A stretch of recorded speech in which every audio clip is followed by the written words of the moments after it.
Whoa!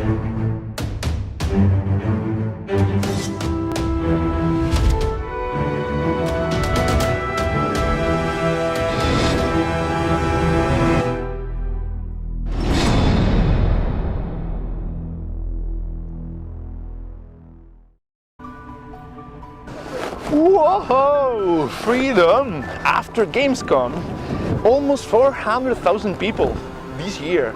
It was amazing, but so busy. I couldn't talk, I couldn't walk. It was almost impossible to move. So I'm here back at my hometown, my region in Spain, sunny space, fresh air, to talk to you about one particular subject that I found interesting at Gamescom, particularly interesting. That's nothing less than VR. VR was everywhere this year. There was a lot of stands, booths presenting new kind of gadgets or new kind of glasses, controllers, everything about VR. So I thought, well, everybody's playing like normal with their controller and everything. There are also few games that have those Oculus Rift at their booths. So it will be interesting to talk about it with developers, indie developers, and see what they will do with this technology, and also if they see the real potential in it. So I thought, what if I record some series of short interviews of developers about VR? This is take 2, here live at Gamescom. My name is Roy van der Moortel. I'm 1/3 of Digital Dreams. I am the level designer, and we are here at Gamescom presenting our latest game, Magica Plus, for PlayStation 4 and Xbox One and Steam.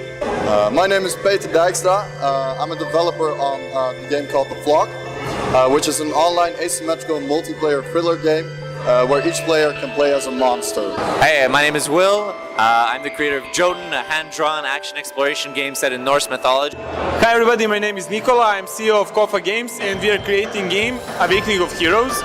Game is in a MOBA genre, specially designed for tablets and for Steam, so it's a cross-platform. Hello, so I am Henry Hoffman, and I'm the creator of Aboard the Looking Glass, which is a virtual reality gesture-controlled sci-fi adventure game.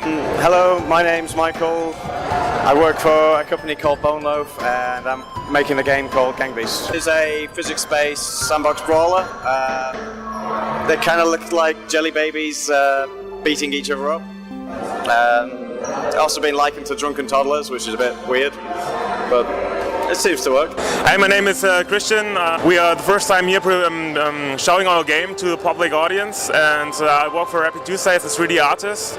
Our game is called Hero Defense Haunted Islands, and yeah. I'm Jordan Hemingway. I'm one of the developers at Refract, which is a small indie studio in Seattle in the US that's creating a game called Distance. And Distance is what we call a survival racing game.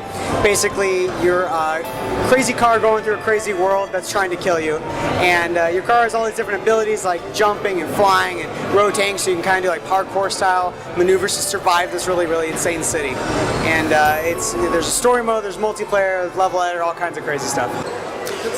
Hello, my name is Mike Rose. I am from Tiny Build Games. We are a developer and a publisher, and if you know us, you best know us for probably Speedrunners, which is a 4-player side-scrolling platform up, which is both online and local multiplayer. Hey, I'm Ditto. I make games with too much colors and that are way too cute. So my name's Robin. I'm from Tron Games. It's a small indie studio from Munich, and we're working on our first title, our debut title. It's called Shift Happens, and it's a local co-op platformer. And I'm here at Gamescom to show off the game and to meet new people and to get some feedback on the game and maybe get a little buzz going for the game. Well, I'm a serial game jammer. I have done too many game jams to count, and now I'm trying to work on something that's going to be bigger than that. Hi, I'm Joseph. I'm a producer from Chasing Carrots. We're based in Stuttgart. We are a small team with 6 developers, and right now we've released our game Cosmonautica. It's a space trading simulation mixed with crew simulation. You might look it up on Steam, GOG, or Apple App Store or the Google Play Store. I'm working on a game called Planeter, which is a very colorful, cute little game about jumping on planets and rebuilding the universe while you make friends. Hi, my name is Christopher Jambor. I'm from Chaotic Interactive. We're a small indie development company based in the Netherlands, close to Amsterdam. We have been founded about 2.5 years ago, and currently we're working on our title, Deliver Us the Moon. Right now we are in a pre-alpha stage, and we're here at Gamescom showing our first demo. It's a mix between adventure and survival. The game is set in the near future, where the behavior of mankind is actually cause for complete depletion of Earth's resources. Because of this, all of the nations of the world have come together in order to form the World Space Agency in order to send the astronauts to the moon to try and find a possible solution. What has happened, however, is that all of the astronauts have failed in order to find one, and everybody had to come back to Earth. And now all of these facilities and all these projects and resources are there pretty much ripe for the plucking, but nobody is able to go there in order to find a solution. Now the Earth is at such a stage that with the last resources, they're able to send the last astronaut to the moon, who is the player. The game itself is completely dynamic, meaning that the decisions of the player they change and affect the story and the game in itself, meaning that the possible outcomes are affected by the decisions made by the player preemptively. The game can be played in a third-person or first-person perspective, and even in the first-person perspective, the Oculus Rift is compatible.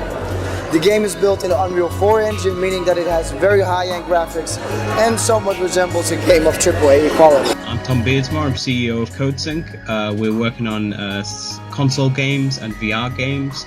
Over the last 4 years, we expanded from being a two-man studio, me and my co-founder Paul, working on mobile stuff, to where we are now.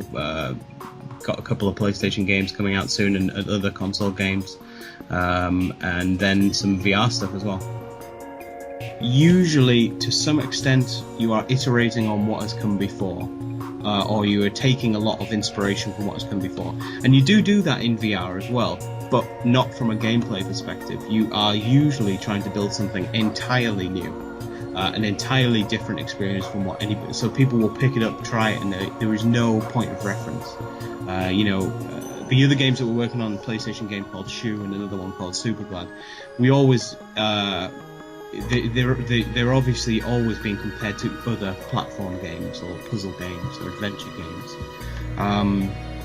but there's not. I mean, with Esper, our first VR game, there's visually there are comparisons and maybe slightly narratively, but in terms of the gameplay, there's no comparison. It's because you're using telekinesis, you're using a touchpad on the side of your head. To activate your telekinesis, and it's a VR experience unlike any other and a game experience unlike any other, for now at least.